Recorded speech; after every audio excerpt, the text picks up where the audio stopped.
going to delete your other little. Actually, I'm going to Please delete do. both of them. Please do that.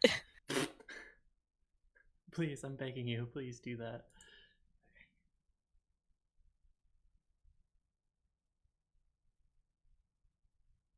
Oh, that's going to be annoying at some points, but that's fine. Actually, that's fine. Okay. All right, I'm ready when you are. I am ready. Cool. Going live in 3, 2, 1, and go. Hello. Hello. Hello, and welcome again to our another episode of our indie TTRPG Nights here over at my channel, which is Starry Bright. I'm Avery. Just as a reminder, I'm Avery, and I use she/her pronouns. Hello, I'm Vico, and I use either Fae Fair or its pronouns. Very nice. And tonight we will be playing. I'm sorry, did you say Street Magic? That is the game we'll be playing. I am very proud of how I said that. I gotta be honest. Me too. So this is a little game made by the designer Caro Asercion, and I'm hoping I'm pronouncing that right, but Caro Asercion. They have made a bunch of other TTRPGs that I've looked at and I kind of want to play too, so this might just be the beginning of our playing their work. So I really pushed for this one though because I love city builder style tabletops. Yeah, and that's exactly what this game is. It's I don't from reading the rules, I don't think there's any dice roll. There's no dice rolling or cards pulling like with some of our other games that we've done in the past. It's yeah, a bit like Drawn by Starlight. Is that what it was called, or was it Told by Starlight? It was Told that by we Starlight. played. Yes, that we played a few weeks back. Mm-hmm. Yeah, so a lot like that one. This one we kind of work collaboratively to create a story, create a mythology of a physical place, of a city.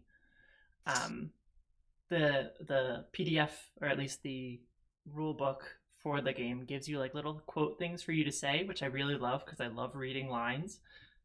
So much fun. So I'm gonna do that. This is for the section under introducing the game, and it says, "I'm sorry, did you say Street Magic? Is a city building story game. We take turns exploring our city. By the end of the game, we will have created a place that none of us could have imagined alone. Our agenda as players is to create a vibrant and multifaceted city, to fill that city with life and personality, and to expand on each other's ideas together. Unlike many tabletop games, I'm sorry, did you say Street Magic? Is played without a game master or a facilitator. The game goes back and forth between phases of independent and collaborative creation.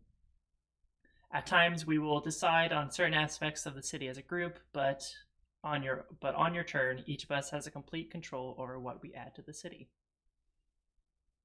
Okay. The next section, this next section, it talks about player safety and support. But there's, I'll read it. Why not? Safety and support is important, so I'll read it. "I'm sorry, did you say Street Magic? Is designed for light, breezy gameplay. However, much like exploring a city in real life, a game of Street Magic might lead us down strange paths or in unexpected directions. Here are a few different safety tools we can use during the game to look out for each other. Any of us can use these tools at any time during play." So we've got rest stops. So basically we can take a break from the game. We've got holds. holds basically just we stop the game and we talk about what's going on, and we've got lines and veils. So these tools are basically our boundaries and things that can't appear in the game, things that can appear but not into much detail. I think we both know each other's lines and veils pretty well, so I don't think we're gonna touch into them unless you want to actually talk about that. I mean, if we want to be like clear for the audience, then that's one thing, but we do know each other pretty well. Yeah, so at this point. Yeah, I think we can. I think if it comes up, we'll discuss it. But I think until then, we'll be fine. If you're okay with that. Yep. Okay. All right. And the next section is setting the tone. Before I continue, Vico, do you have the stream running on your end? Because I'm starting to hear myself through your end. I do, but I have the sound off. Interesting. Then I'm just. It might be that my headphones are. That my volume is too high. That might be it. All right. Let's see if that. I turned the volume down, so we'll see if that helps. Cool. Sorry, I didn't mean to break the immersion, but I wanted to get that technical issue out of the way. Okay. Anyway, this next part, setting the tone. So, and more text for me to read, hell yes. The first part of creating our city is establishing its tone, the color and texture of the setting we want to explore. As a table, let's decide on 3 adjectives that will set the mood of our city. We should pick at least one from the list below, but we don't have to limit ourselves to these options. So Vico, why don't you pick one from the list? Here, let me get the list pulled up. Oh my god. There's just a lot of cool stuff happening in this list.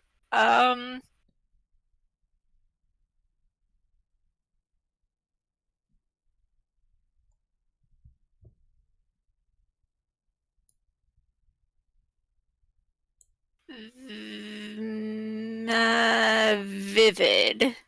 Vivid. Okay.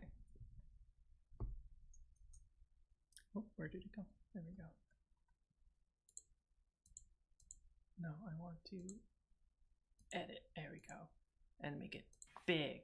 There we go. Wow. I'm really glad that this is that Roll20 is working for us here. Yeah, we were trying something else earlier and it was not working, but this is working. Yay. All right. Oh, I will pick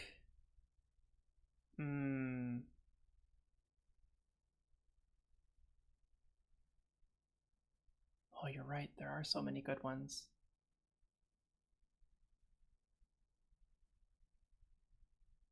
I like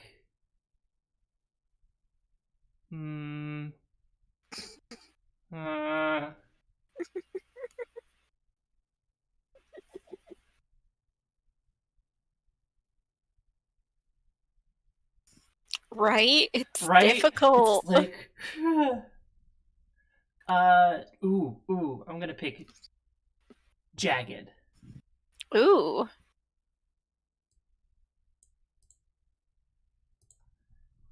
Jagged. Put that there. Yeah. All right. And what's your second? What's your you pick the third one? Because I hate deciding.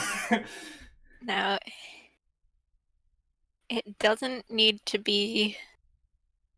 Does not need to be from the list either. So You don't want to pick a word that our esteemed creator thankfully graciously picked out for us. Listen. You want to go off on your own, head off into uncharted territory. It's how the game is played, Avery. Let me think. Don't know if misleading is the word I'm looking for. Like, what do you mean by misleading? Like, there's always something kind of going on under the surface. What you see at first isn't like the whole picture. More than meets the eye. Yes. Okay. It's more than one word, but well, Well, I'm trying to capture that feeling, that essence. or like I'm thinking in terms of like the thing with the fair folk where like you can't really take what they say at face value because even if they're not lying, they're being tricksy. Okay.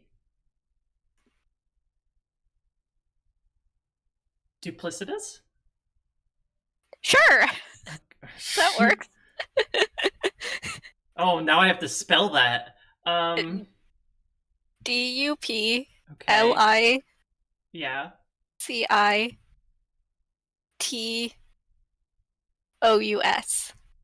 I do believe. Yeah, I think that's correct. Cool. Duplicitous. Cool. I have never made it past round 2 of any spelling bee because I don't work well under pressure. That is a mood.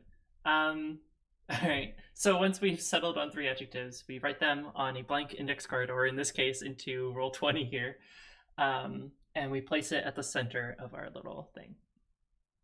We use these words to start a brief conversation about our city. Let's come up with a big picture idea. Is it modern, riffing on a city that we are all familiar with? Is it set in the past or in a strange, speculative future? Do ghosts exist? Do robots? Do talking animals? So, what is our brief conversation about our city? What's our big picture idea? What do we want to do? I kind of like the concept of like modern fantasy. Yeah, like an urban fantasy. Urban fantasy. That would That's be the word I was looking for. Yes. Do you want to try doing that? Like something like that. Yes. Okay. Or do we want to riff off of a city we both know? The city you're most familiar with is New York City, which I hate. Yeah, that is true.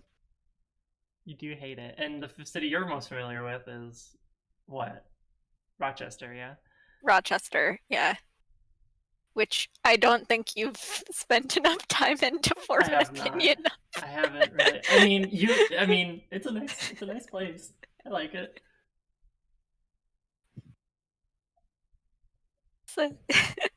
It's a fine city. It's a fine place. It's acceptable. Our mayor has been convicted of fraud. Who wouldn't want to live there? This episode sponsored by Rochester. We don't have our own football team, so we all root for the Bills. Freaking Bills. Okay. So we've got urban show. Stop. We got urban fantasy. Okay.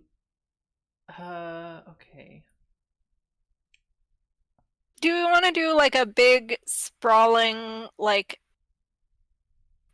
super crowded city like New York City, or do we want to do something like smaller? And I mean, a place like New York City would give us more opportunity to do things, but like that's true. It really depends on how many like places we make and landmarks and people we make. So that's fair. It could either be we'll see how it. Yeah, we'll see how it goes. We'll just wing it. It's fine. Fine. It's fine. I wing most things in life, so that is a mood. And I'm still alive. Yeah, you're still kicking. So, all right. So we have our tone, I guess, of the city, which is just urban fantasy. But we have our 3 words too: vivid, jagged, and duplicitous. So that'll help inform how we make our city. Okay. So now we are ready to move on to the next step, which is laying the foundations. So we need to add just a few cards to the table to help spark our imaginations. So the person who most recently rode public transit should go first. That would be you. Yes. When was the last time you left the house, Miko?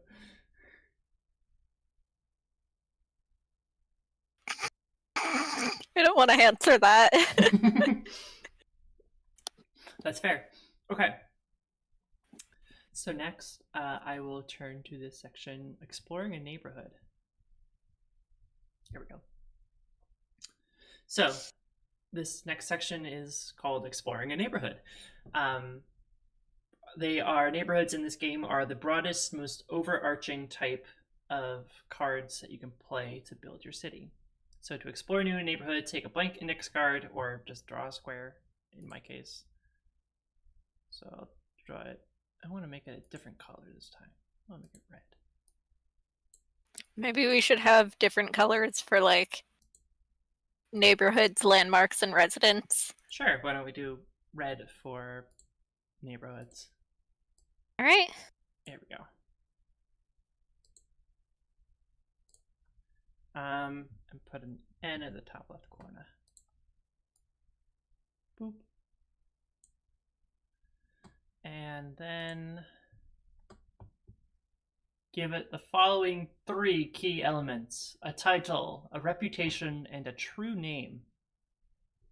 So title is what the denizens of the city call this neighborhood on a daily basis. Could be named after the local geography, the history of its residents, or the types of businesses that are conducted there. Just to name a few examples. Write this at the top of the card. Oh boy. Okay. Nope.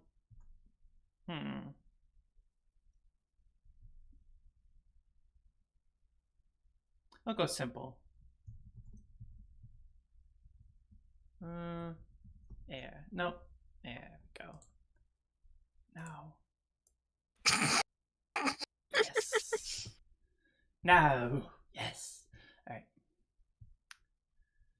All right. Reputation. In a couple sentences, describe out loud the neighborhood's general vibe. Give it a vibe check, essentially. Is it vibe check the harbor? Vibe check the harbor.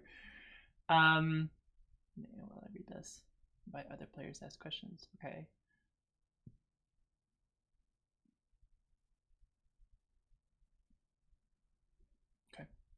So the harbor is, I would assume, it used to be an industrial, like a commercial area, but over the course of time, it has shifted over to a more residential area. So it's kind of got that cool, like a lot of the apartment buildings are like former warehouses and factories, that kind of cool thing. So it's mostly a residential area. Is it like? Is it gentrified? It sounds gentrified. I was about to say, like, it sounds like Brooklyn. Yeah. Do we? Is it capable of being considered gentrified if it started out as commercial and it's only like and then transitioned into being residential? It really depends on who lived there when it turned residential, and That's true. Then what's happening now. Oh gosh, I don't know if I want to introduce fantasy gentrification and fantasy racism. Let's pretend we live. Let's pretend the city exists in a state of like gentrification doesn't happen. Cool. So it's not gentrified, but it's still a nice place to live. Okay, so this little box should be bigger. Oh no.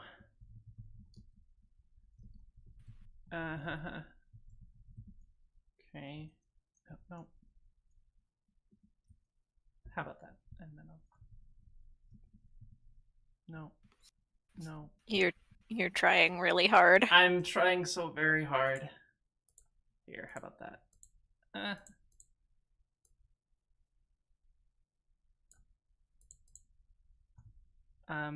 What else should we add to this? It says, how do its residents think of themselves, and what do other neighborhoods think of them?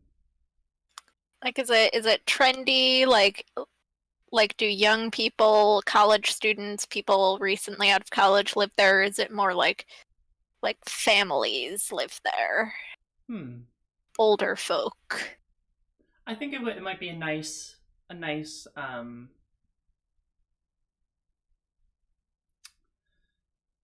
Ooh, okay. How about this?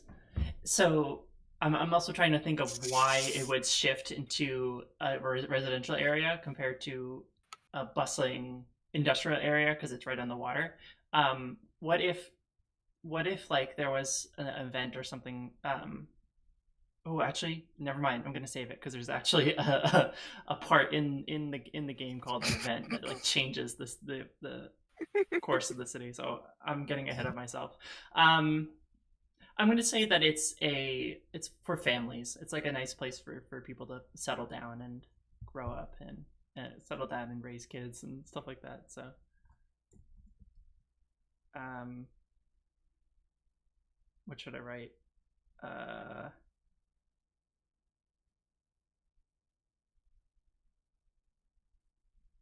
Homie. There we go. Homie. Homie. All right. And after reputation, I do a true name. Every neighborhood has a magic all its own. To confer a true name, come up with 2 or 3 descriptive sensory images that paint a clear picture of the neighborhood in your mind. Write these at the bottom of the card. Okay. And I will write them.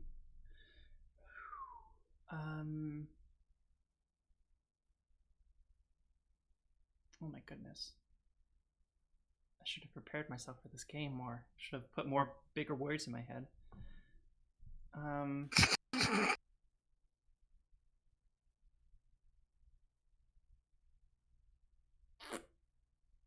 I'm gonna put homie again because that's the word that I just just thought of. Um,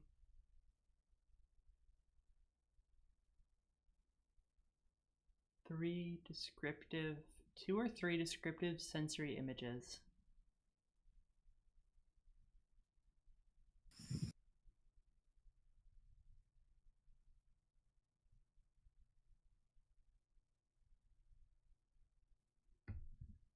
Um,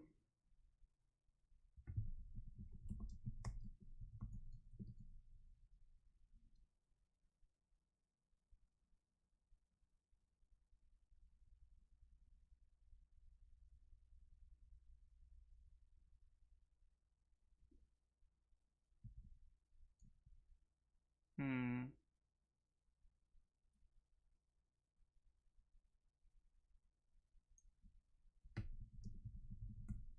There we go. How about that? Aha. Yeah. Cool. Next, going back to laying the foundations. Sure everyone has a grasp on it. Okay. Once you've created this neighborhood, introduce to your fellow players in broad strokes the idea of visiting a landmark, pointing out the close relationships between a landmark and the neighborhood in which it is nested. When you are done, play moves clockwise. So now I need to make a landmark. Visiting a landmark. Okay. Time to make a card. Okay, what color should landmarks be?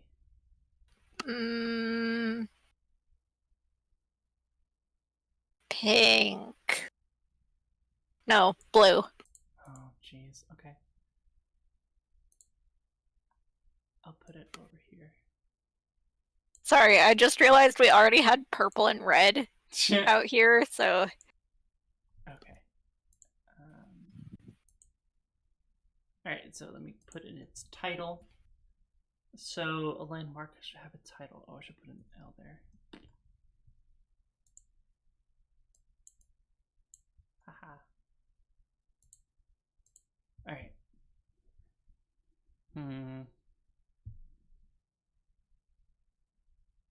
Okay, this is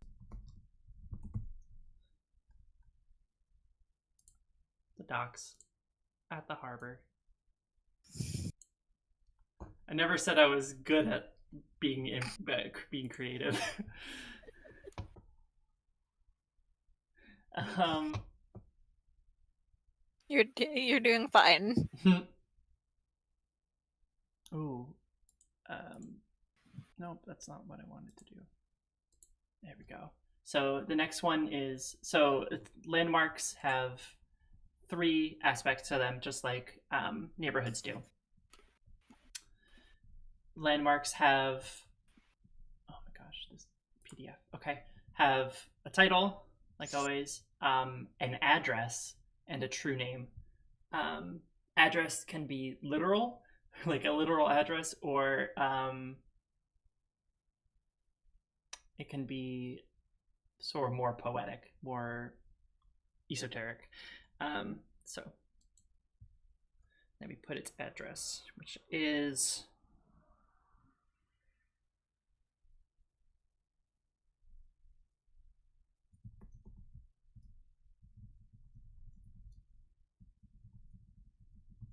which it is. It is the heart of the neighborhood, some might say. Okay, and next it needs a true name.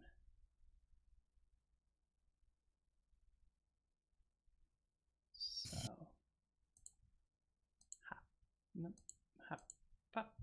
there we go.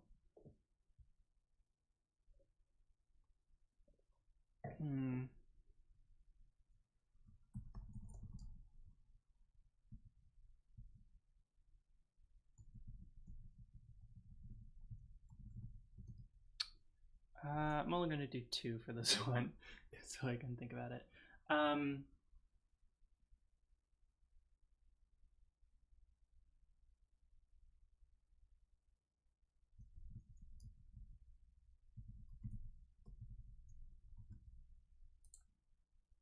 There we go. And then just going to scooch that. This belongs to. Okay. Haha. Done. So far in the city, we've got the harbor, maybe. Maybe we didn't think about Boston. We gotta base it off Boston. I've been to Boston once. I've been there twice, 2 or 3 times maybe. Great city, great people. Don't know what kind of voice I'm doing, but it's certainly something. All right. So in our vivid, jagged, duplicitous city, we have the harbor, which was a former commercial area, now residential, and it has a nice homey feel to it. Some images that are invoked. There we go. At the harbor is a homey feel and shoreline at dusk and lazy Sundays. I think you were right when you used evoke. Well, I was trying to do the past tense, so that would be invoke, right? Invoked or evoked? Evoked. Oh, okay. Welcome. Invoke and evoke are two similar but separate. That is true. You're correct. Welcome to the stream, which is now a grammar stream. You made an entire segment on our podcast where you mock me for mispronouncing French words. I get to correct you on this. Yeah, and you should totally listen to that podcast, Ars Poetica. It's on most streaming platforms. Anyway, in the harbor neighborhood, there are the docks. Fittingly enough, you can find the docks at the heart of the neighborhood. And while there, you can experience creaking wood beams and spray of salt water. And that's my little neighborhood. Why don't you make your neighborhood next? Kidoki. Draw a shape. Red.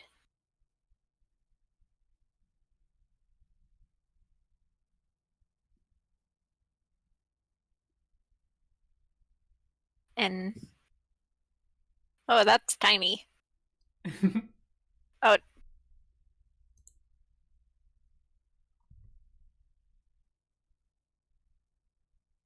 kid. You can do it. I got you. I believe in you. Um,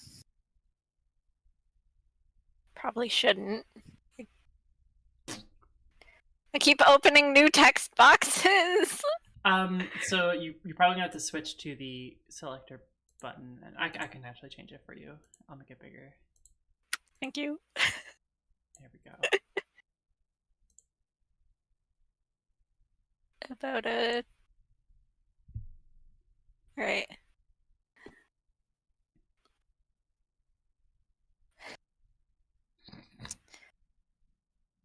What shall we call it? What is its title?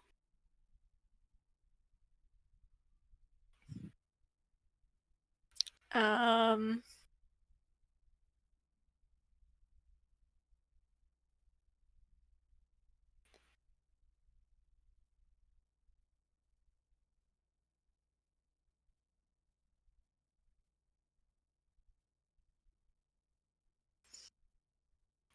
the elbow.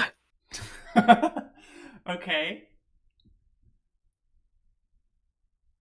The elbow. You know, the The elbow. elbow. The elbow. The elbow. It is like one of those trendy sort of, there's an equal amount of apartments and shops. It's like a lot of young people live there. Okay. Is it near? Low. Is it near a college? Is there like a university there or something? Yes, somewhat near a university. There's a lot of coffee shops. I'm basically basing this somewhat off of where I live, Oh, okay. I got you. except it's also definitely one of those places. What am I trying to say here? Outwardly, it has a very neighborly vibe, but like it seems very vibrant and like people get along, but if you live there, you sort of start to see like people don't really talk to each other. No one There's really like, wants to be. oh, I was like There's thinking there's there's underlying, drama. There's drama. yeah, Or there's okay. an underlying tension. Tension. Okay. Let's make that font a bit smaller. That didn't work. We're doing great. I didn't think we were gonna have to like practice. Us practice? What? Us Us be prepared? What? us be prepared. Underlying tension. Lying. Underlying. Not all right. Very nice. Think about a true name. Twoo name. Yes, Hello. I am hello. coming up with my twoo name. Asgaroth the feared. Asgaroth, Asgaroth the feared. the feud. We are agents of free expression.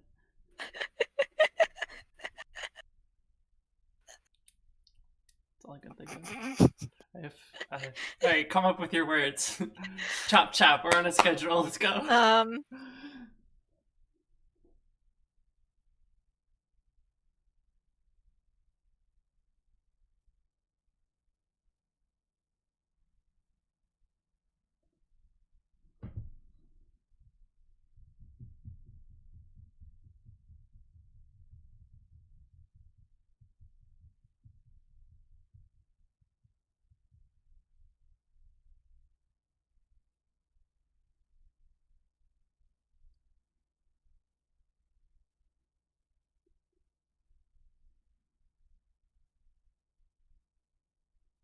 Okay.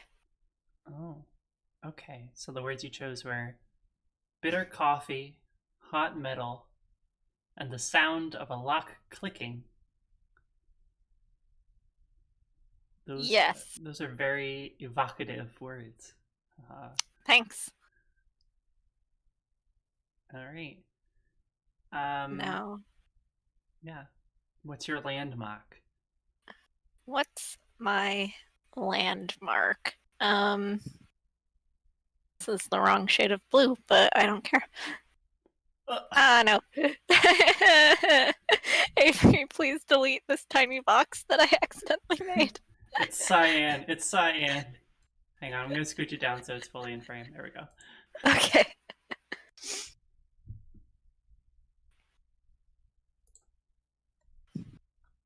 Yeah, we discovered while we were like working on, well, beforehand, that I can't delete anything. I can make things, I cannot remove them. Yeah, it's a time.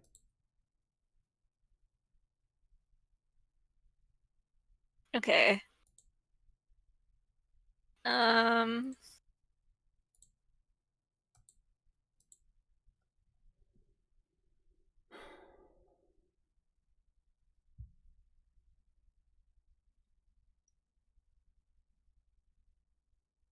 it's called the Tar Pit. It's a coffee shop. Okay. Famous one, I assume. Moderately famous. Uh, Is it like one of those where it's like best coffee in so and so city? Or yeah, it's one of those places where like everyone's like, oh, this place is, you can get real coffee here, not like at Starbucks, but oh, one of like those. generally you go there and you end up wishing you'd gone to Starbucks instead. Why? Um, Why? What's so wrong with it? it's not like it's a bad place, it's just like sometimes you don't want real coffee. You You just don't want want Starbucks, yeah. you want something sweet, you want something with whipped cream. Yeah. Okay, okay. You want to be able to add sugar and like French vanilla creamer to your coffee without all of the hipsters side-eyeing you for not just enjoying the natural flavor of the you know. Right. And where is this place located? Where is the tar pit located in the elbow? Is it in um the crook right here? Is it on the other side on the I'm joint in the calling it the back? elbow because I figure there's like a river that runs Oh, through okay. the town from the harbor, and there's like a bend that's and in the river, and the elbow is like at the like here Okay. in that So in okay. the corner made by the river. Okay, okay. It is tucked away. Uh, Is it hard to find? yeah, it's like a local Oh, secret. okay. Tucked away. Bit hard to find.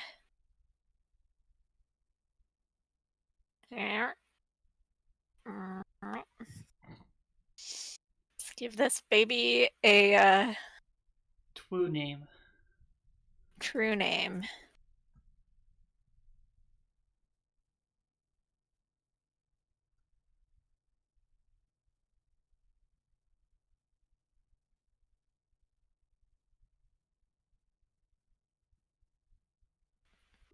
Contempt and ceramic. Is that just one term or is that two separate terms? It's it's like it's two. Okay. It's one of those places that plays like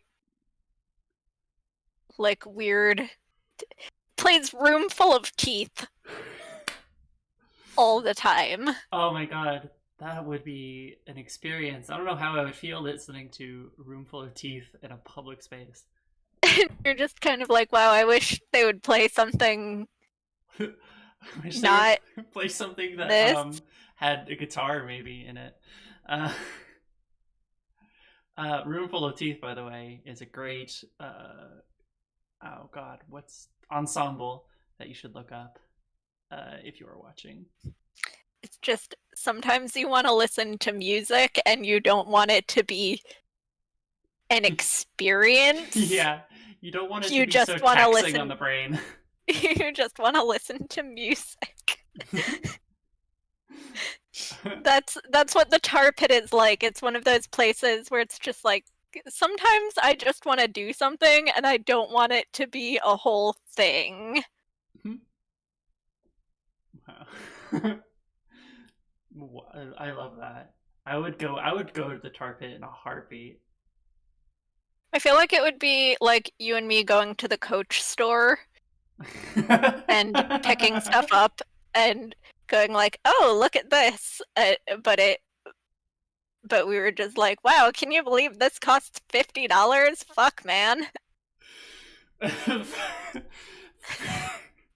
I would go and I would order a cup of coffee, and I would be like, "Can you believe they sell this shit?" Vico, that is such a deep cut in our own friendship. I have to be really reminded of the time that we went together to a Coach store, and from the before times where we could be in person together without masks and Right? stuff. We went into Coach and just looked at every single overpriced item and went, "Can you believe this shit? Can you believe this?" Where else did we go that we did that? We did that the Hot Topic for sure. Yeah. And the Hot Topic was nice though. I bought many pins. That is true. I also bought pins there. I did get stabbed by many pins. Yeah, it's very dangerous. They have those little just buckets of pins, and so you just stick your hand in and it stabs you. Anyway, back to the game, I guess. um So the next little section on here is about naming the city. And it says, you might have noticed that the rules have not asked you to name the city yet, even though we've made 2 neighborhoods so far. We haven't even named it. If we want to agree on a name, we can write it on the central card over here right now if we'd like, or we can just do it whenever it comes naturally to us. So I don't know how you're give it a bit. Yeah, I'm not feeling a name just yet. I'm not married to anything. Yeah, cool. So now we go on to the rounds of play into the game. So to begin, one player declares the quote-unquote compass, the theme or subject of exploration for this round of gameplay. So this sets the tone for the round. Then that player will wander the city, adding a new card, a neighborhood, landmark, or resident to the table. This card reflects the compass in some way. And then afterwards, we basically switch places. Each player, we take a turn wandering the city, adding a new card of our own. And then the player who declared the compass holds an event, quote unquote, an event. During an event, each player takes on a voice of the city and offers a perspective on the way the city changes around them. Once the event is finished, the round is over. Players should take a rest stop to check in with each other. When everyone is ready to continue, the next player declares a compass, starting a new round. So, Mexican, or just standoff. I said the word, because you know what a Mexican standoff is, right? Yeah. I said that and I realized, that's a kind of offensive term.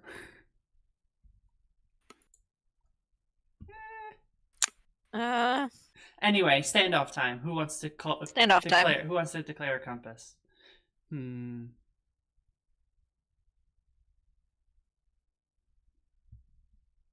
Perhaps I should talk more about compasses. Maybe that'll help. Harumph. Harumph. All right.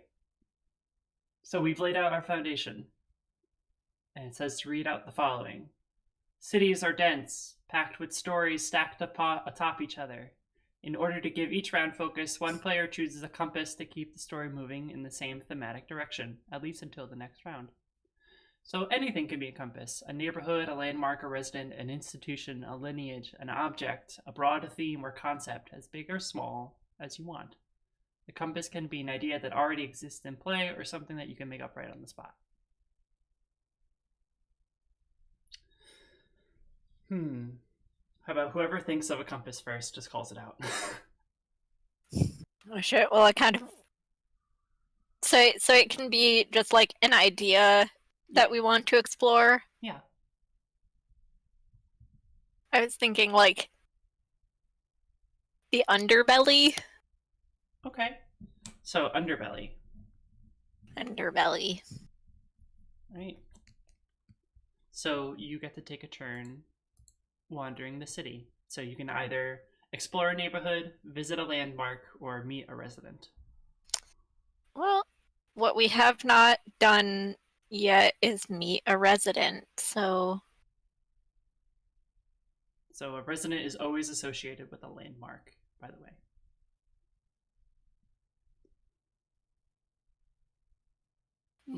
What color are we going to make residents?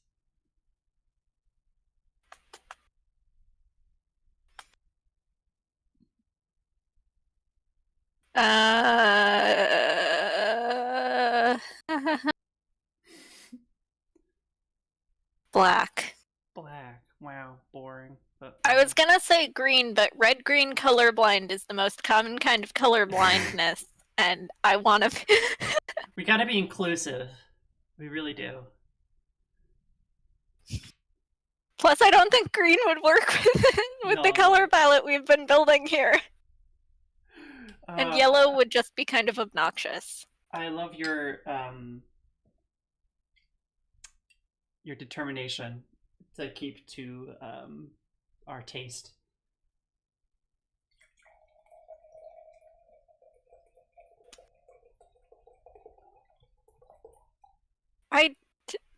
I like color. Color's good. So, and yeah, you like color and you choose black. Okay. Black is a color. It's a shade. Draw your square. Drawing my square. So I guess somewhat obviously I think this person is going to be the proprietor of the tar pit. Okay.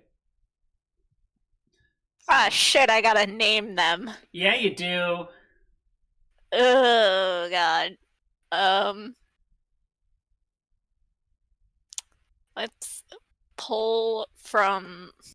Fuck. Swanee McAllister is a TTRPG character that I have had in the wings and haven't yet gotten the chance to play. You're just whipping it out. Just, wow. There are they, them.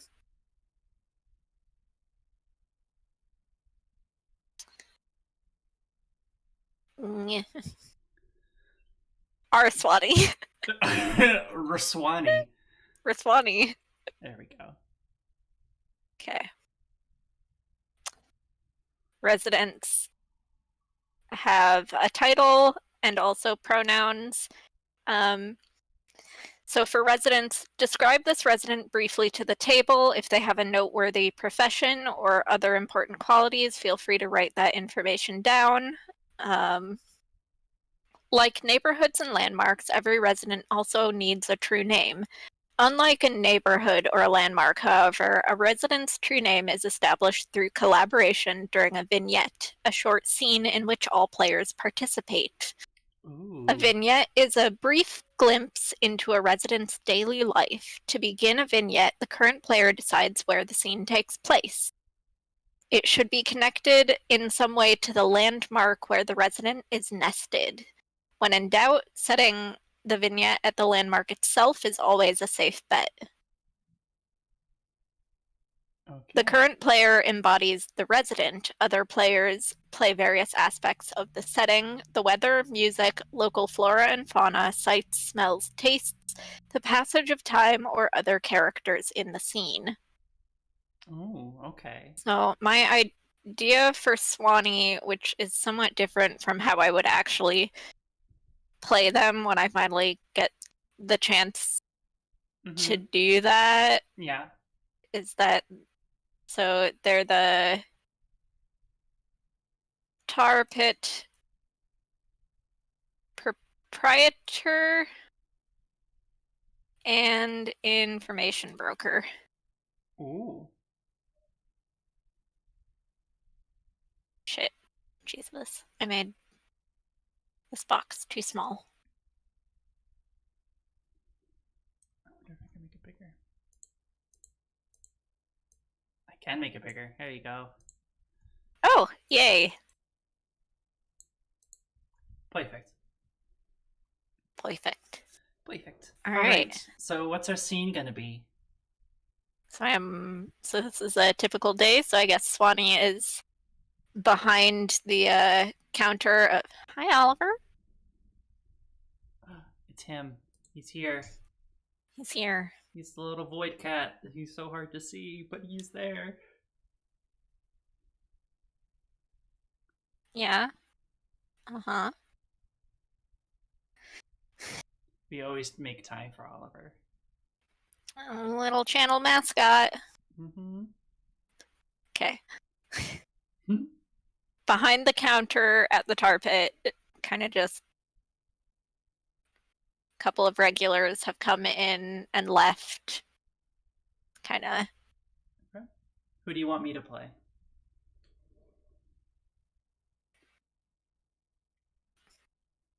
I'll leave that to you to decide. Oh, okay. I didn't super think this through, so Okay. Um. Oh, geez. Okay. In comes a very timid looking woman, sort of clutching onto like a briefcase kind of thing, or like a leather bag, leather briefcase bag kind of thing. She walks up to the counter and like looks at you. Are you like at the register, quote unquote, register, or yeah. okay? Um, hello. Uh, do you happen to have um uh, um I'm sorry, I really don't know how this works. Is do I Well, this is a coffee shop, ma'am. You order a cup of coffee unless you're not here for coffee. yes. In which case you still order a cup of coffee. Come on, I got a business to run. Oh, of course, sure. Just regular, small, I guess. Small black coffee. I don't know. I don't drink it. Do you have tea? No, Oh, fine then. I'll get you a water. Oh, okay.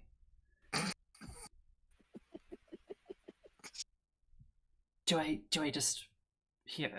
She pays quickly. Just drops a couple of coins into the tip jar. Um, where should I just wait, or do I? Where do I go? And Swanee points to a table that's kind of like a bit removed from all the others. There's like a bookshelf kind of in the way, Okay. cutting it off from the rest of the room. It says, I'll be right over with your drink. Thank you. Thank you. And She is goes. just very obviously fixing a cup of very dark coffee. And a few minutes later comes over with the mug of coffee and a glass of water and puts the water in front of the woman, has the coffee for themselves, and Like, so what can I help you with? She places that little leather briefcase, soft leather briefcase on the table, opens it, and pulls out a couple of papers and slides them towards you. Um, I'm in the need for some services and some information. I heard things, but I'm not 100% certain what your services are.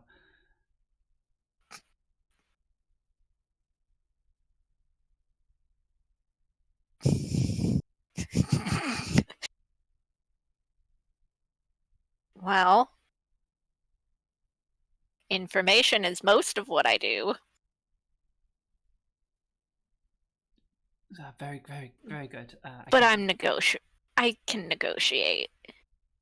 Oh, very, very good. I need information on someone formerly close to me, a former business associate of mine, and other things. But she, well, I think she's doing some not so savory things, and I would like some hard proof of that.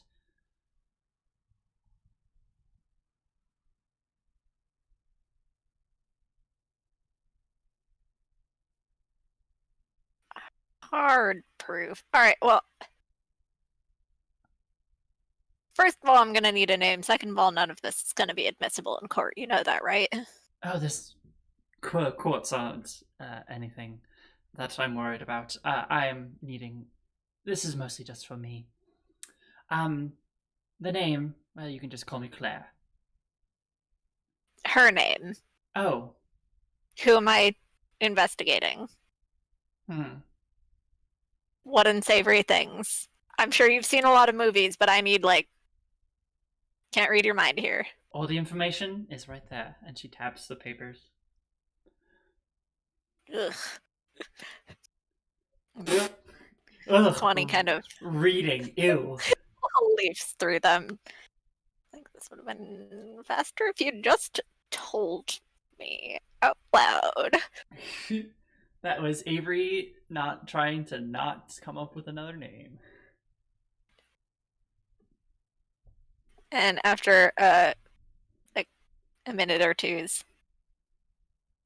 like, all right, come back in a week. See what I can get for you.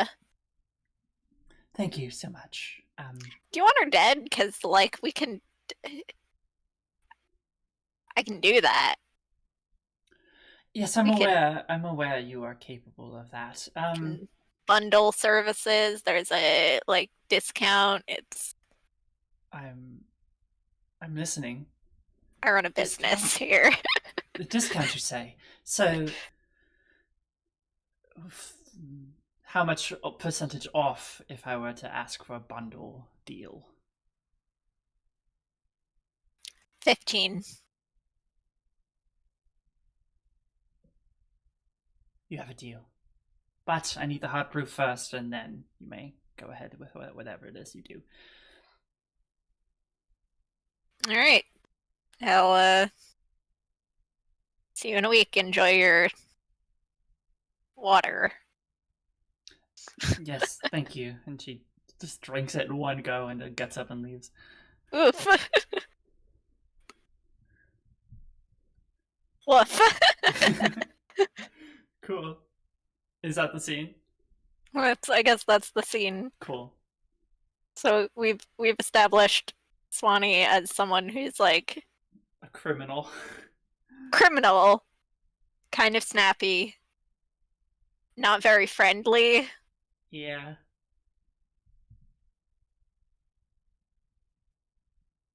Very much expects things to be done on their time and not on anyone else's.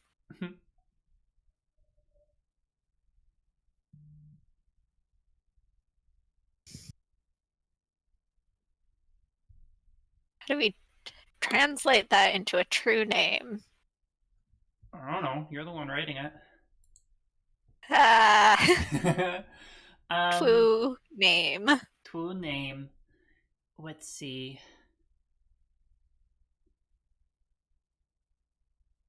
Hello, McAvoy. Hello. Hello. Um. Unpelish. Polish. Um,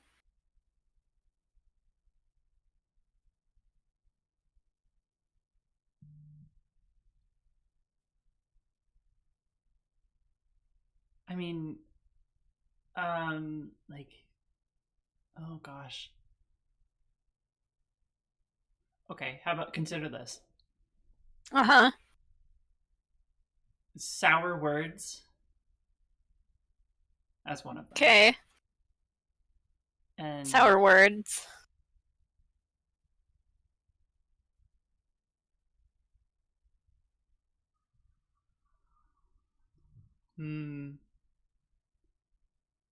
blood-stained dossier.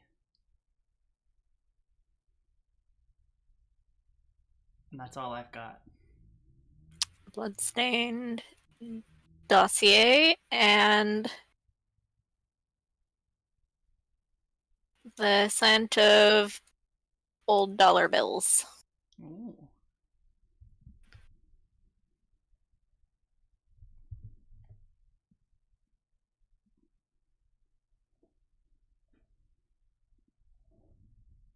All right, that's Swanee. Cool. Alright, so next it's my turn to wander the city. So, So, I think it might be time to make another neighborhood. I think that'll help us create more things down the line. ooh, Neighborhoods are red.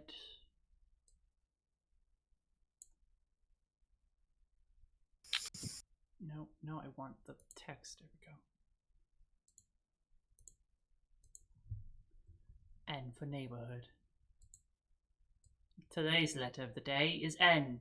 N stands for neighborhood. I can't stop doing this damn British accent. okay, take your time. Dumb British accent. There we go. It's gone.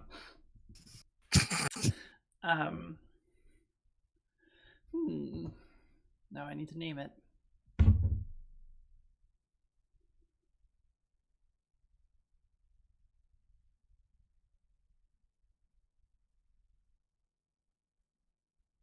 Because this is a word that's stuck in my head. I'm gonna name it Go for it. Loveland. Loveland. Actually, I'm gonna change it Lovelandville. There we go. Oh, okay. Now I need to describe it.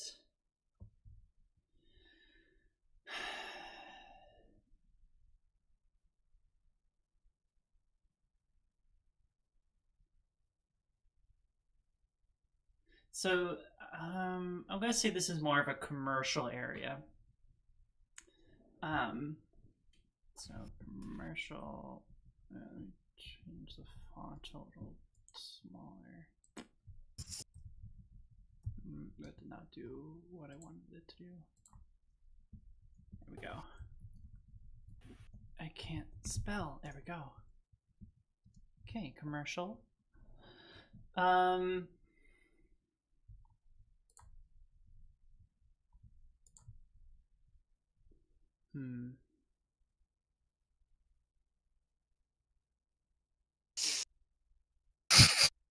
I just keep looking at contempt and ceramic. Like my new mixtape. Contempt and ceramic. Or like Contempt and Ceramic by Dior.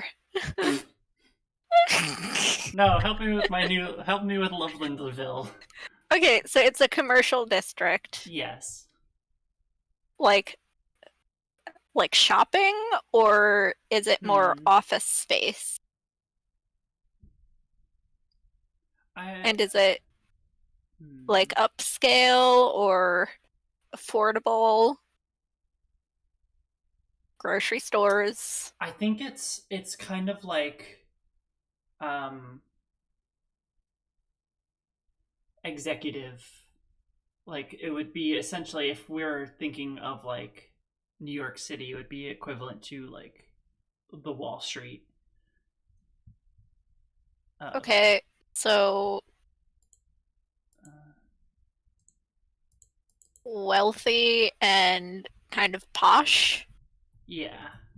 I've never been to Wall Street. I've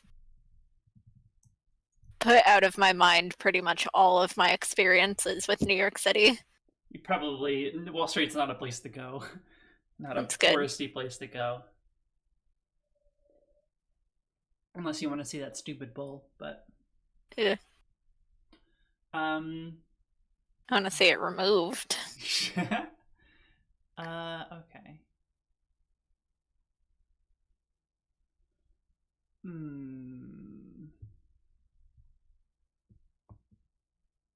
I think that's good for reputation. So commercial, executive, posh, wealthy.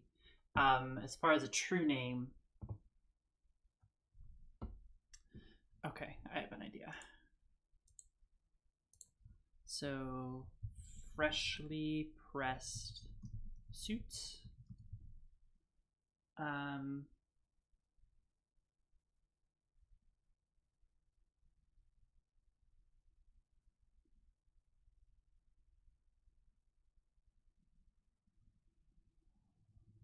Just, and this is going to be a single word, but it kind of implies lots of things, but it's just excess.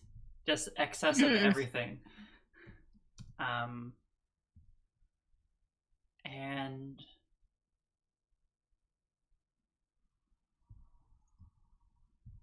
brutalist buildings.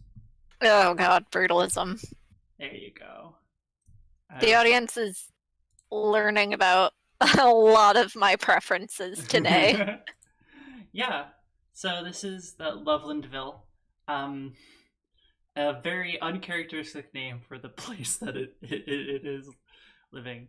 On the surface, it's very posh and wealthy, but underneath, there's a lot of just frivolity and excess. Again, as I said, as I put in as part of its true name, that exists here. That just makes it. It truly. Then you start to realize why it's called Lovelandville, because it's love. There's just so much love, but not in the good way. Not in the good way. So it's like if the show Mad Men were a location. Yes, pretty much. That you go.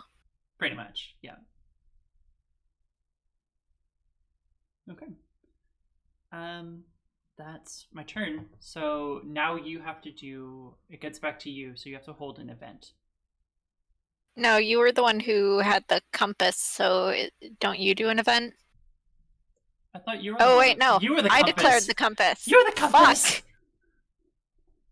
You can't get out of it that easy. Did I just swear for the first event on the stream, the first time on this particular stream? I've said the S word once or twice, so. I swear so much I forget when I am and am not swearing. Yeah. Anyway, tell me about events. Events. After everyone has wandered the city during the current round, the player who first declared the compass finishes the round by creating an event that changes or alters the city in some way. Your event should be related to the compass that you set at the beginning of the round or to a card that was played during the round. Events are a good way to tie up loose ends on questions that arose during the round. However, an event can also be a chance to highlight an aspect of the compass that was unexplored, or to recontextualize other elements of the city that were discovered during play. An event is always connected to a neighborhood, landmark, or resident. On your turn, describe the event in a sentence or two, then choose the one card on the table that it most closely relates to. Something has changed within the community. What is it? If it isn't already clear, explain how this event serves as a connecting point between the card you have chosen and the compass currently in play. Okay. I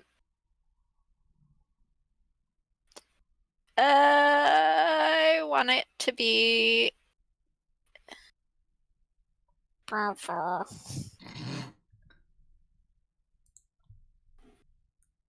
thinking it's whoever Swanee agreed to dig up dirt on and then assassinate, but it's connected to Lovelandville because wealth. Right. Okay. So Lovelandville is where the event. So, a local wealthy, like, CEO type was found dead in her office under mysterious circumstances. Oh wow. Okay. Do we have a color for events? I'm making it green. Ha. But like a soft green. Okay, it's like a gray green. Okay. So I'll just put vent there and just kind of stick it up in the corner. So wealthy executive found dead. Is she okay? Yeah, Yeah, she's okay, but she's dead. She died, yeah. Found dead in office building, I guess. Yeah. Cool. We might need to make the board bigger. Yeah, I can just kind of do this.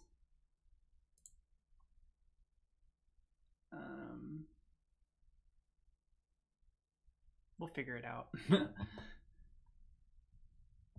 We'll see. All right.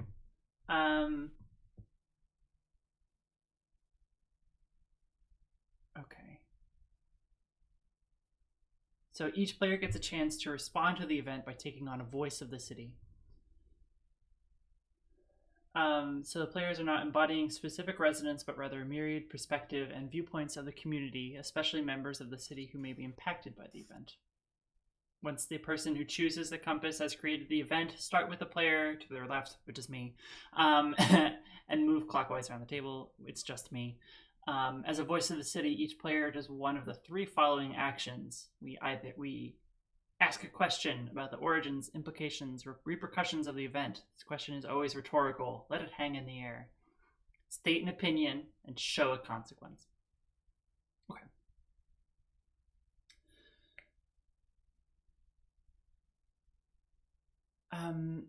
So this next question is, what next?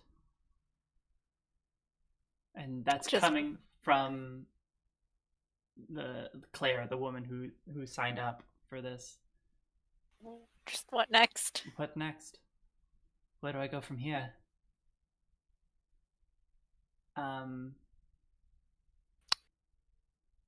It's a rhetorical, Remember, so it has to stay. So. You're not just one single person. You're like. I know, but that's also other executives, other companies. They're like, what do we do now? What are we gonna do? Oh God. Oh God. State an opinion. Some of the lower class people, maybe some of the bitter hipsters up in the elbow, say good riddance. Good luck in hell, wherever it is you're going. Whatever layer of hell you go to. Good riddance. Controversial business practices. And consequence in a sentence or two. Ooh. I mean, you don't. You only had to do one of these. You didn't have to do. Oh, that's right. I just saw three following actions and just decided to do all of them, but it's fine. Okay, then I won't do the last one. Take that. Huh. Ha, take that. Haha. Okay. Events change the city around them. At any point during the event phase, the player who declared the event may select a card or cards on the table that they feel have been changed by the circumstances of the event and reflect those changes on that corresponding card. This could take the shape of rewriting a landmark's address or a neighborhood's reputation, moving a resident from one landmark to another, or altering a card's true name or title. Adjustment might take place multiple times during an event, but it should always happen at least once. Ooh, okay. So I guess Lovelandville has been somewhat affected by this. Yeah. Um, and where did the changes? Um, hmm. I think there's a new level of distrust. So where should that go? Um, Either in the reputation, right? Untrustworthy, I guess, or unstable, maybe. yeah. Unstable. Let's add that. There we go. Okay. Okay. All right. When changing the city, never destroy or completely remove a card from play. Even if a landmark is destroyed or a resident moves away, these parts of the city still exist in ripples. Okay, and then completing an event. The player who declared the event is the last player to take on a voice of the city. This way they have the last word on the event as well as this round's compass. Events are never monolithic and no single perspective has all the facts. Okay. So you have a chance to take on a voice of the city. So you get to pick one of those. I guess you can do two Okay. because I did two. Okay.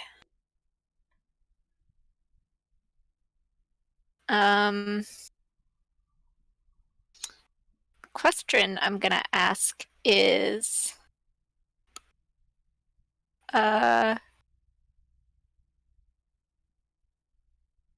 why this specific individual? Why did this happen? Okay. Everyone is wondering. Hmm. And a consequence is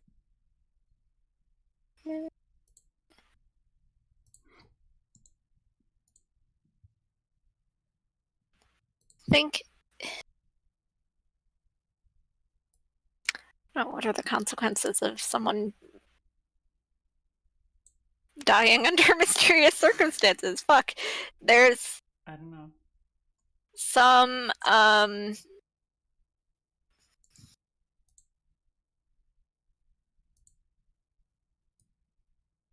no.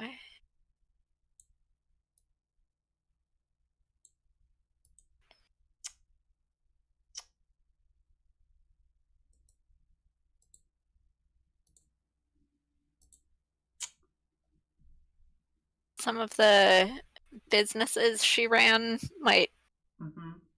close down. The economy takes a bit of a hit. Oh, okay.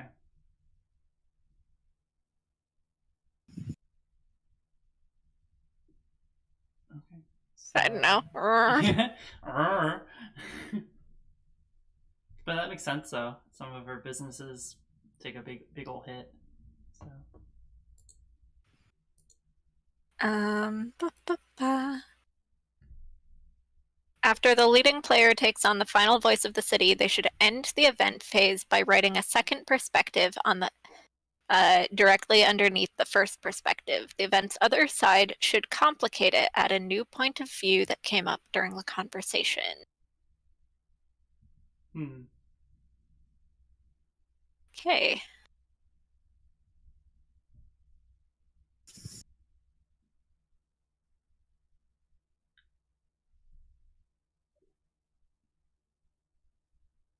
So what we have first of all is Wealthy executive found dead in office building.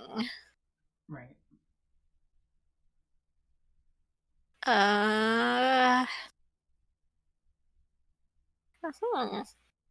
Mm-hmm. What would be a complicating uh, alternate Perspective. perspective? Um, Local bigwig got what she deserved. That kind of complicates it. Adds a different perspective.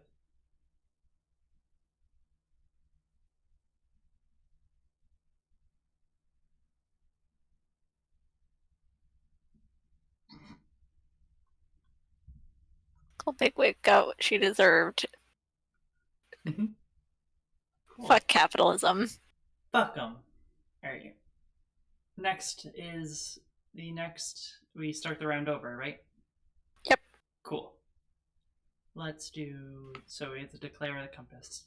So I guess I'll do it this time. You had an idea for an event, so. Ooh, you're right. Oh, so let me try and figure out the compass from that event.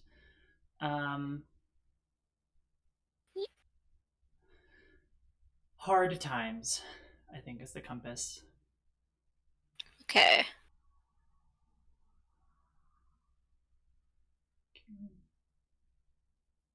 So I take a moment to explore the city,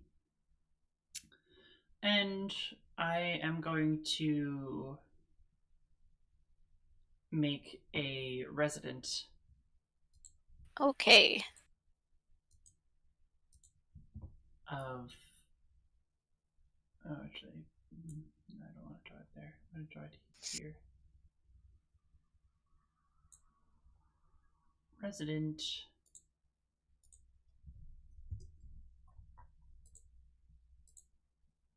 Okay, and the name will be. No one knows their real name, but they do go by um,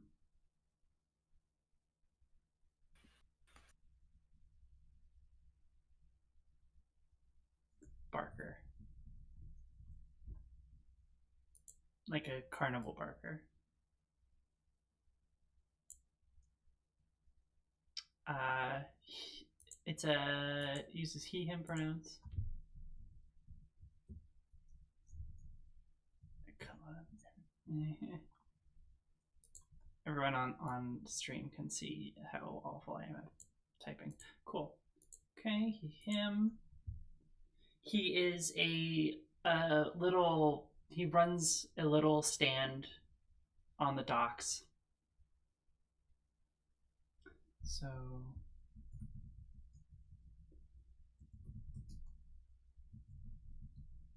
owner, local fixture.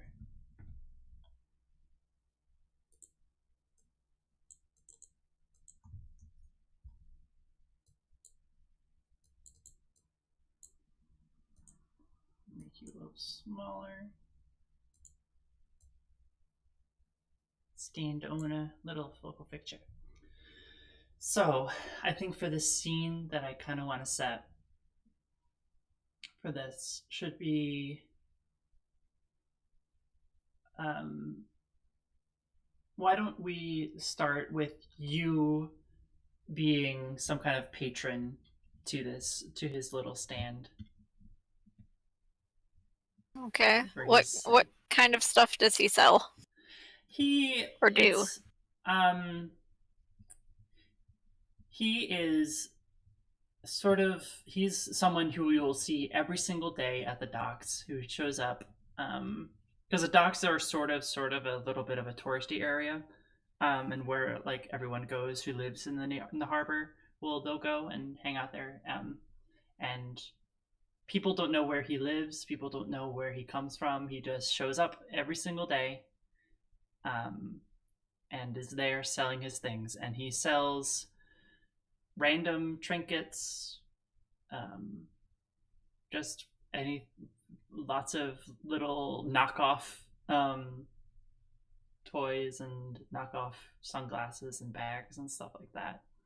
But he's always there, selling away.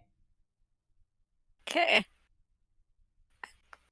Going to approach. I am just an average individual, and I just swan up like, "What is up, Barker? How are you today?" I'm doing just fine. How are you?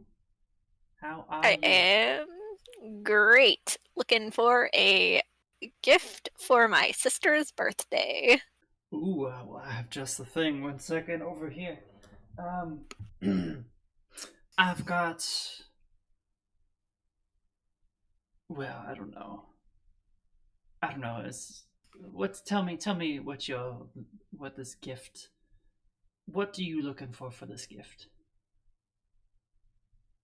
Well, my sister just she's a freshman in college. She decided to go somewhere out of state. She just wants something that'll make her a little less homesick, something to remind her of the city, the harbor.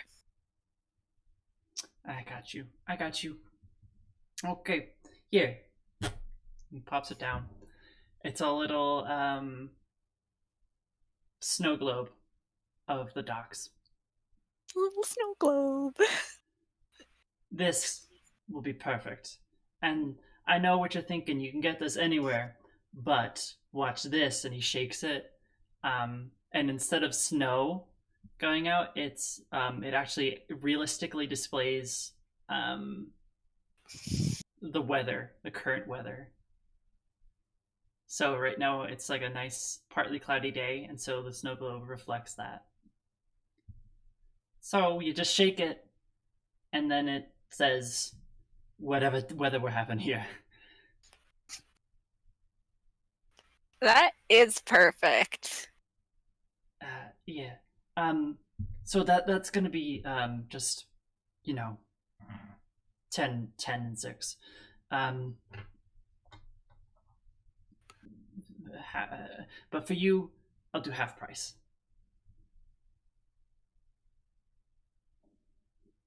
Well, for you, Barker, I'm gonna do full price, man. Oh, you shouldn't have. You shouldn't have. So how are things? Haven't seen you a while. I've been busy with work, but when I just when my sister was a kid, we used to love coming down here, seeing what new stuff you had at your stand, man. When I knew I had to buy her something for her birthday, I knew I just had to come to you. Well, I'm very grateful that you decided to stop on by. Um, well, uh, if you don't mind, old Barker, just let Lyndon twist in your ear for a second. Don't you mind? Do not mind, Barker. Small price to pay. Of course, of course, of course. Um, I've been here a while. I've noticed things. I've watched people. I've watched you grow up. I've watched so many other kids grow up and leave this place and come back and leave again. Things are changing. Not as many people coming back as people who leave.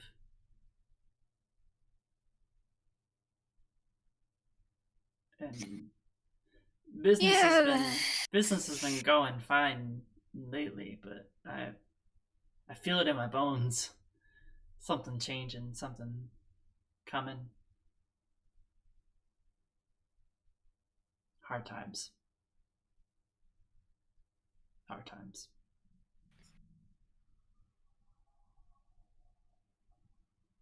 Yeah. Kinda, I know what you mean. I know what you're picking up what you're putting down, Barker. I've seen it too. Yeah. But I don't mean to be old Debbie Downer, but why don't you go and get that gift, get that mail that gift on over. Um, I gotta go do my rounds. So well, You thank you again, Marker. You have a nice day. Tips his invisible hat to you. Walks away. Pushes his cart away. Okay. Magic man with a magic gift stand. Magic man. Alright. So his true name, We're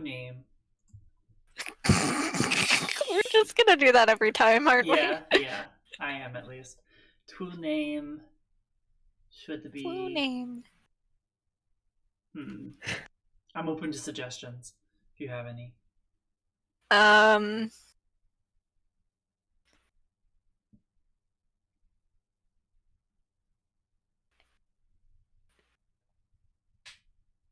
Something about like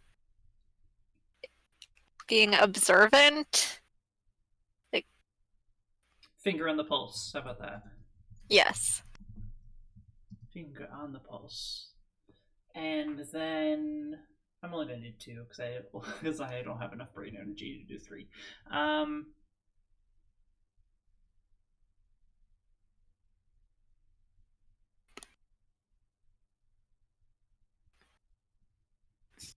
My tablet's dying. oh My no. tablet that I've been using to look at the chat. Oh, it's okay. Um, kind beyond words. How about that? If I can spell things right, that would be great. There we go. All right. There's my resident as I walk the town, wander the city. It is your turn.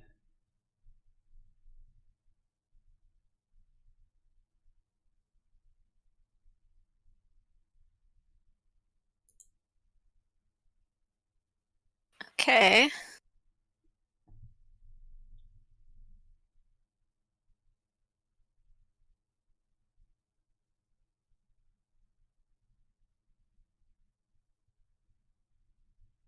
So, hard times is what we have.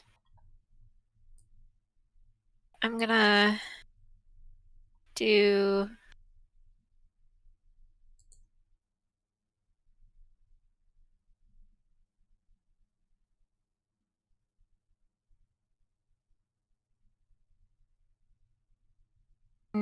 neighborhood. Okay. Boop.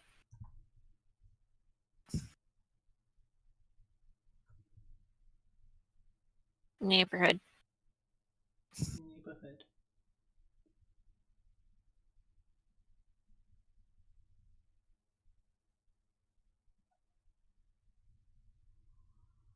N for neighborhood. It's gonna be the Wellwater District. Ooh, okay. And is it used to be sort of a middle class, like residential district, but it's been getting kind of like emptier and emptier as people have moved out for looking for jobs in like other cities or other parts of the city. And it just hasn't been like people haven't been moving back in. Oh, yeah.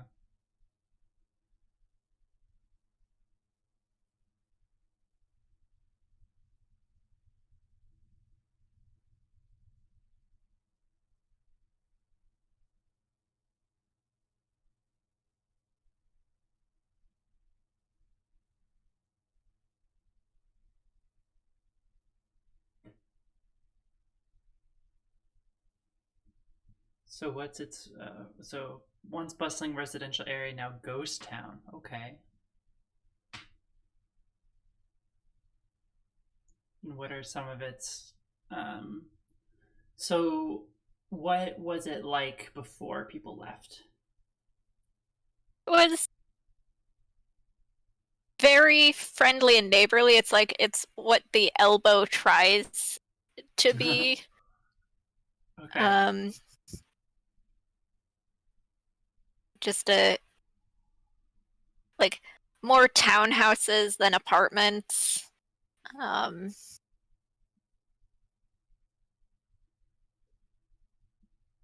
People had like gardens. Oh, It was a place to like raise your family in the same way the harbor was, but a little bit more like higher class. okay. The sort of people who can afford a house in a city. Yeah, yeah, yeah. Makes sense. Um,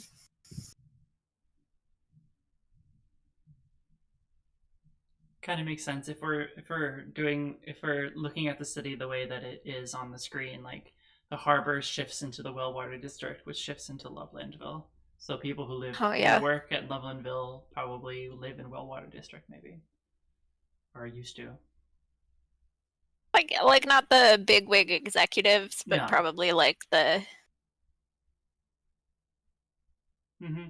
people with the nice, well-paying office jobs. Right. So,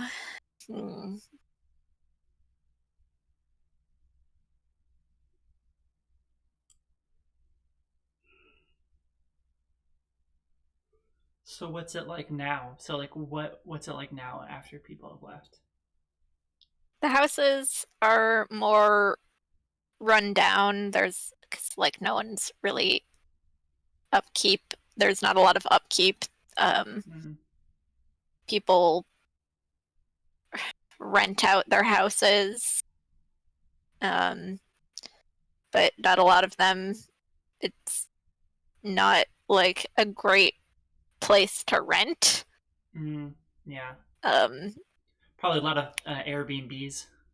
yeah, it's close to the harbor and the docks, but it's Mm-hmm. like, and it's passably nice to visit, but like if you grew up there and you go there now, there's just this distinct like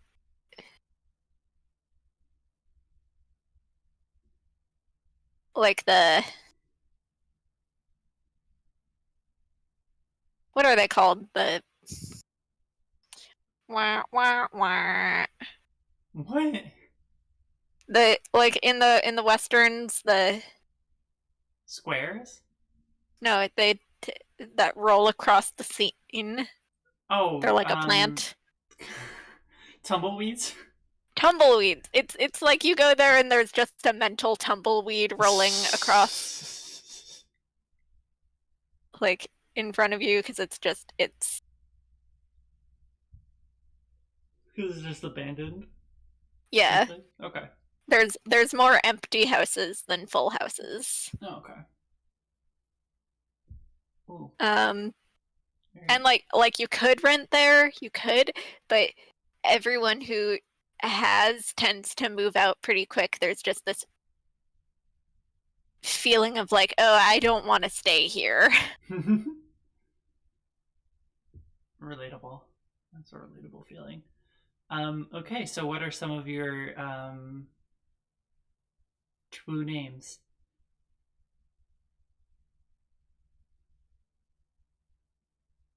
Echoes of old laughter. Ooh,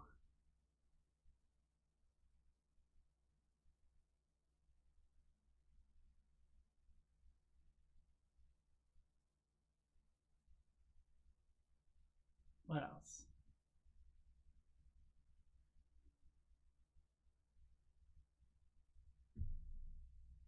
Peering through curtains.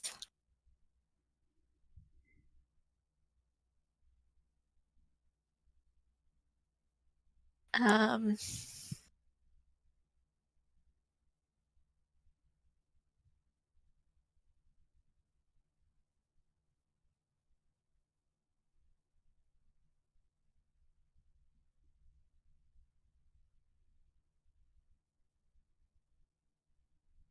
An empty house. Ooh. Spooky. Maybe for like some urban fantasy flavor, it's like actually haunted some places. Yes, that I was thinking that it's like cursed or haunted.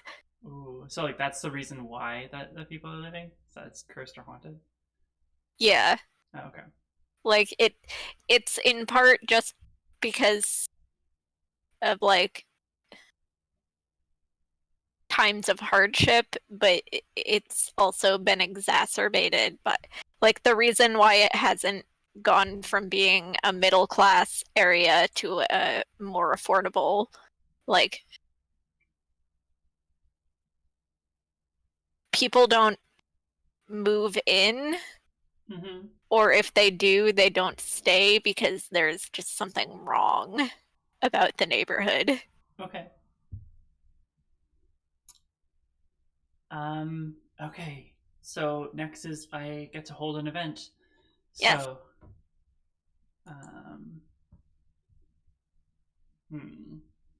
My ideas have changed since the beginning when I came up with something, so I'm gonna do something different. It is going to happen at the docks though. Nope, wrong color. There we go. Make sure that's still showing up on screen. Yep. Okay, that works.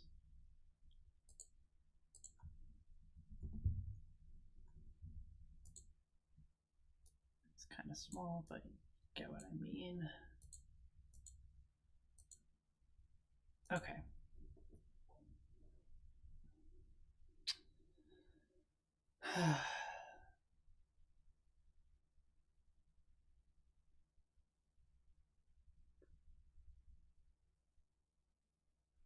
There's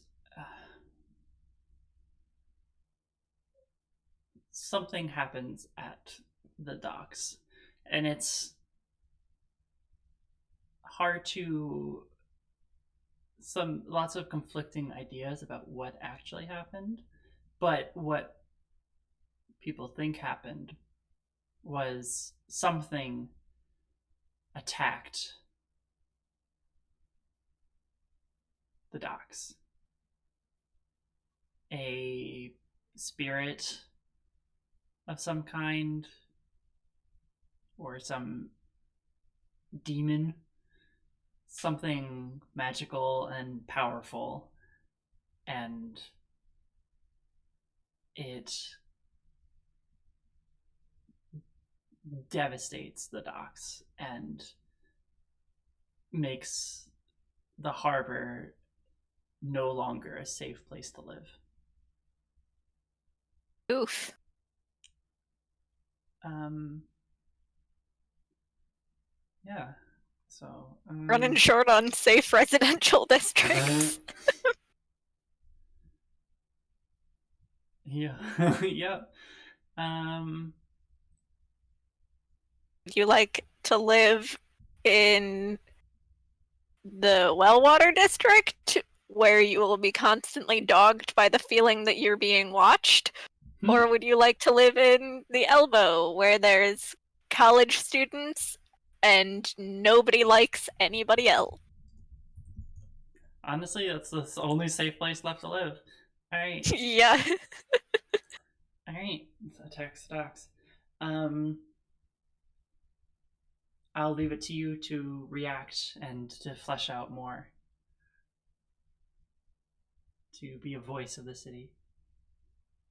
Okay. Wah, wah, wah.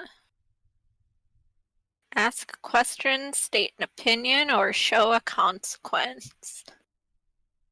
Um,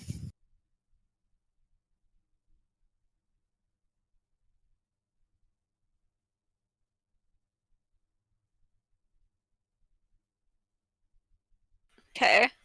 There's a portion of the city that believe that we somehow brought this upon ourselves by meddling in forces beyond our control, and it's like nobody can quite agree on what those forces are, Okay. or who was doing the meddling, but there was meddling, and there There's were forces. and those forces were meddled in. Okay. Some people are like, it was probably those fucking rich Lovelandville folks making deals with demons and passing off the consequences onto the honest working folk of the city. And there are some people who are like, no, it gotta be like, look, I don't know, we were cursed by something. Who knows? Fuck. Yeah. It's just a lot of conspiracy theories on top of conspiracy theories. I love that. Gotta love that. Okay. So, okay. So I'm gonna show a consequence, and that is going to be that there's a mass exodus of families leaving the harbor and moving probably into into a different district, maybe even into the Wellwater district, because like, hey, it's better than the wreckage that is our home now, or into the Elbow. Um, and hmm,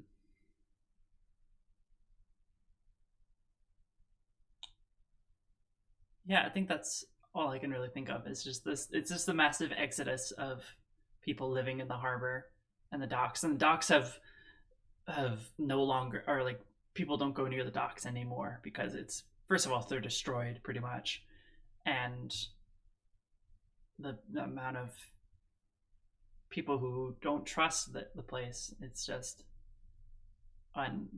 no one frequents it anymore. It's kind of depressing.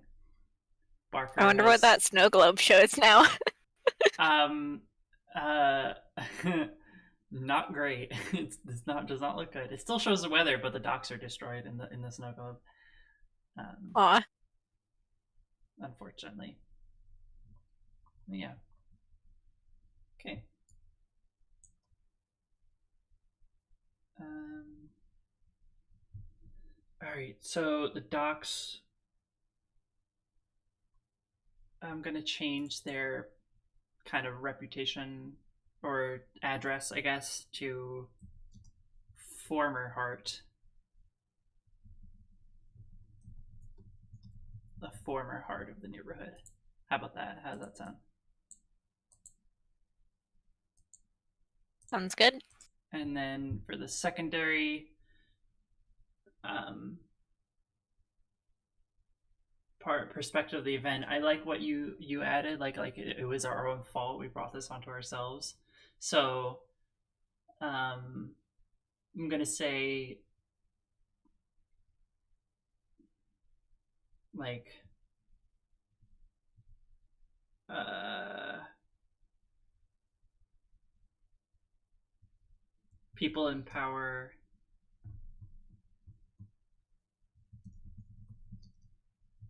cause destruction of their own city.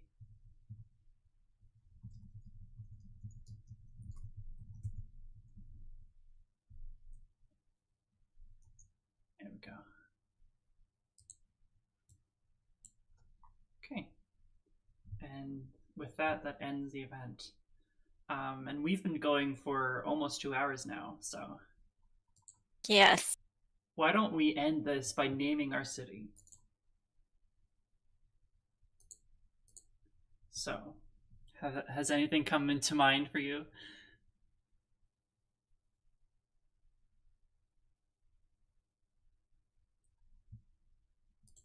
Harrow? Harrow, you said? Yeah. Like harrowed kind of thing? Like a Yeah, harrowing? harrowing. Yeah, harrowing. Harrow, I Everyone really. Yeah, I like that. everyone's like, yeah, the founder, Jim John Harrow, Jim John Harrow. and everyone else is like, that's kind of an ominous name for a city. Like it's fine. It's okay. Harrow. I really like that. It's not a great place to live, but it's a city. Um, yeah, I think this is really good work we did here. We've created this lovely little city. This really messed up city, um, but a fun city. Yeah. What are your It's thoughts? fallen into despair. Yep. Has fallen I on would hard love times. to come back to this, like, and play more with this city Mm-hmm. another Yeah. time. Yeah, we can definitely like try again with the city that we've built and just like keep making more things. So I'll keep this Roll20 thing set up so we can still do that, and we'll figure out a way of putting more space on there. But yeah, awesome. I really enjoy this game. It's very unique. It really is, and it's very it's really it's the rules are very simple and Mhm. but still give you but detailed enough to help you give it's detailed in such a way that it like it's not too restrictive but still Yeah. gives you enough rules to be like okay to help you base off what you want to make because I know if I were just asked to make a city I would not be able to do it like this. um, this would not be the way that I would do it, and I would probably find it really, really hard to make a city. But the way that this game is structured, it made it actually fun and easier to make a city. So It's a great place to make. This is a great system to use to make a setting that you can then play a different more game, yeah. traditional TTRPG within. Mm-hmm. Yeah, and honestly, this has given me ideas because I haven't really played around with urban fantasy. Um, that might be something I might do in the future because of this game. So yeah, um, thank you so much for watching and accompanying us with while we create the city and we deal with technical issues. But which is mostly just us having to deal with Roll20, which is a great site. Please sponsor me. Avery, we made it through. We made it through a Saturday We indie did. TTRPG night without the Wi-Fi going out. Yes, we did. Oh my god, I'm so flippin' happy. You have no idea how happy this makes me. Oh, hopefully, let's go for next week, 2 weeks in a row. Let's hope. Wishing, Hope. wishing. All right, Vico, where can we find you? Doing Find other things. me here on Twitch at smallvico, SMOLVICO. You can also find me on Patreon, which I haven't updated in ages because of brain stuff happening to me. Mood. Mood. I'm at Iconoclast Productions on Patreon. ICONOCLAST. Prod. PROD. That's Prod. Yeah, Prod. That's the. I'm thinking of changing it probably to Small Vico, just to bring everything into. You can also find me on YouTube. I think also at Small Vico. I have some Let's Plays up on that. Oh, nice. Awesome. And you can find me right here at Starbright. I'm also on Patreon as well. Avery Sacente, or A Sacente, SACCENTE. And you can also find me on YouTube as well, where I will upload these streams there for your enjoyment to watch because Twitch, after a while, just deletes old streams, at least for me. And until I can get to affiliate or partner, which is ways away off, but that's how I will be doing things until that point. So my videos, our videos really, will be up on YouTube there over at Avery Sisente. Just look me up. Anyway, come back, tune in next week when we do another episode of Indie TTRPG Nights. We have yet to decide our next week's episode. We try to get those in before, but before the week before, but life, life. Life. So we'll get that out probably a day before or so. But yeah, you can also tune in tomorrow right here while I play a video game. I haven't decided what I'm gonna do. It might be Among Us again. Who knows? Still think we should try to stream Destiny.